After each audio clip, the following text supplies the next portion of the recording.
Hello everybody, I am Radhika Srinivasan. இன்றைக்கி என்ன item பண்ணலான்னு யோஜனை பண்ணிகிட்டு இருக்கச்ச எனக்கு இந்த ஸ்டஃப்டு சில்லி பஜ்ஜியை பற்றி பண்ணணும்னு எனக்கு ரொம்ப ஆசையாக இருந்தது. ஸோ அதை நான் பண்ணி உங்களுக்கு எப்படி பண்ணுறதுங்கிறதையும் உங்களுக்கு நான் காமிக்கிறேன்.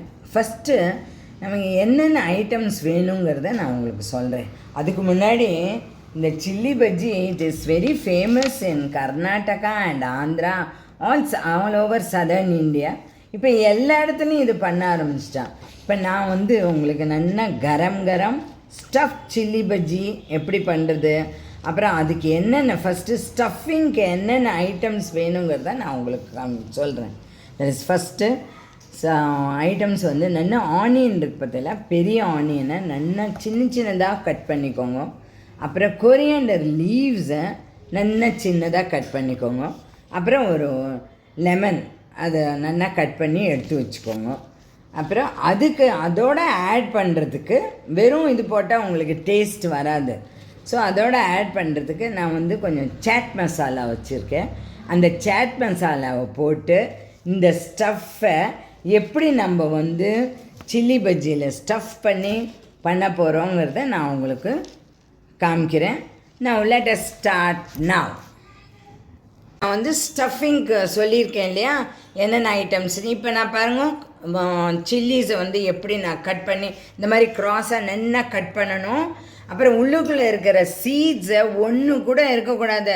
அந்த சீட்ஸை நல்லா ரிமூவ் பண்ணிடணும். அந்த உள்ளே பாருங்கள், அந்த இடுக்கிலலாம் இருக்கும், அந்த கொடியில் இருக்குது பாருங்கள், அந்த காம்பு கிட்ட அந்த சீட்ஸையும் ரிமூவ் பண்ணணும். பிகாஸ் கொஞ்சம் ஹாட்டாக இருக்கும் அது ஏன்னா because our children will also eat, they will also enjoy this. Because நான் ஸ்டஃபிங்னா எல்லா பசங்க all the children will enjoy. நான் அதுக்கு என்ன பண்ணுவேன்னாக்கா, பசங்களுக்கு காரமாக இருக்கக்கூடாதுன்னு புளி ஜலத்தில் நான் மறுபடியும் நான் வாஷ் பண்ணிவிடுவேன். ஸ்டஃபிங்க்கு ரெடியாக இருக்குது. இதெல்லாம் நான் ஸ்டஃப் பண்ணின்னு இருக்கேன். நீங்கள் உங்களுக்கு எது வேணாலும் போட்டுக்கோங்க. பாருங்கள், நான் இதுக்கு சாட் மசாலா போட்டிருக்கேன், கொஞ்சம் ஜீரா பவுடரும் போட்டிருக்கேன். ஜீரா பவுடர் நல்ல ஸ்மெல் வரும். உங்களுக்கு கரம் மசாலா வேணுமா, எது வேணாலும் you can put it. Depends upon your taste. உங்களுக்கு டேஸ்ட் எப்படி வேணுமோ பண்ணுங்க. பாருங்கள், எலுமிச்சம்பழத்தை நான் நல்லா பிழிஞ்சிருக்கேன். I am squeezing the lemon and then you should mix it. நல்லா மிக்ஸ் பண்ணிக்கோங்க. நீங்கள் ஸ்க்வீஸ் பண்ணி மிக்ஸ் பண்ணிக்கோங்க நல்லா.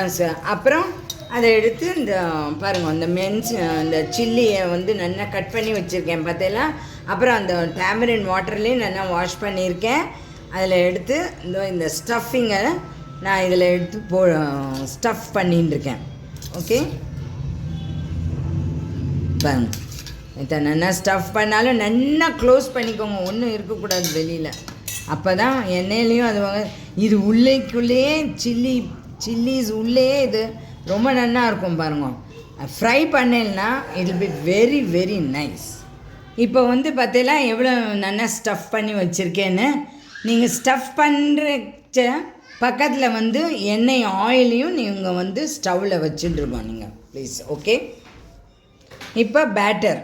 இப்போ பஜ்ஜிக்கு எத்தனை ப்ரப்போர்ஷன் வேணும், batter how to mix the பேட்டருங்கிறத ஐ வில் டீச் யூ. நான் சொல்கிறேன்.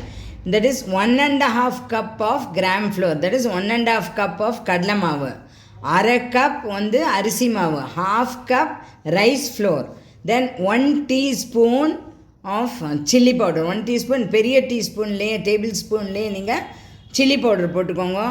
அப்புறம் சால்ட், அதெல்லாம் உங்களுக்கு எத்தனை வேணுமோ அதெல்லாம் நீங்கள் போட்டுக்கோங்க. அப்புறம் பெருங்காயம் means SO40 powder. I'm using only powder. You can use any other thing, whatever you like.